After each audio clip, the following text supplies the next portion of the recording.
شروع اللہ کا نام لے کر جو بڑا مہربان نہایت رحم والا ہے۔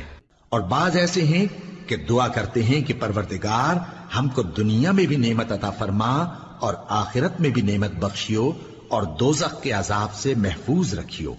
یہی لوگ ہیں جن کے لیے ان کے کاموں کا حصہ یعنی اجر نیک تیار ہے، اور اللہ جلد حساب لینے والا ہے۔ اور قیام منہ کے دنوں میں جو گنتی کے دن ہیں اللہ کو یاد کرو۔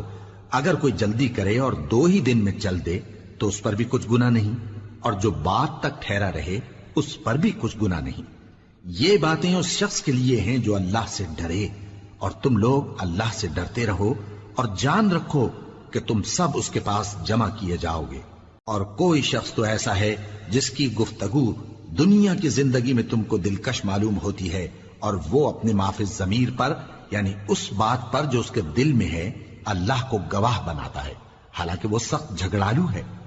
اور جب پیٹ پھیر کر چلا جاتا ہے تو زمین میں دوڑتا پھرتا ہے تاکہ اس میں فتنہ انگیزی کرے اور کھیتی کو برباد اور انسانوں اور حیوانوں کی نسل کو نابود کر دے، اور اللہ فتنہ انگیزی کو پسند نہیں کرتا۔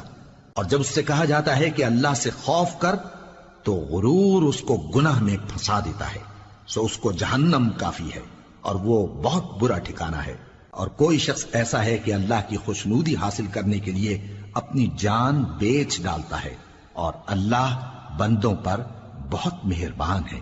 مومنو، اسلام میں پورے پورے داخل ہو جاؤ اور شیطان کے پیچھے نہ چلو، وہ تو تمہارا کھلا دشمن ہے۔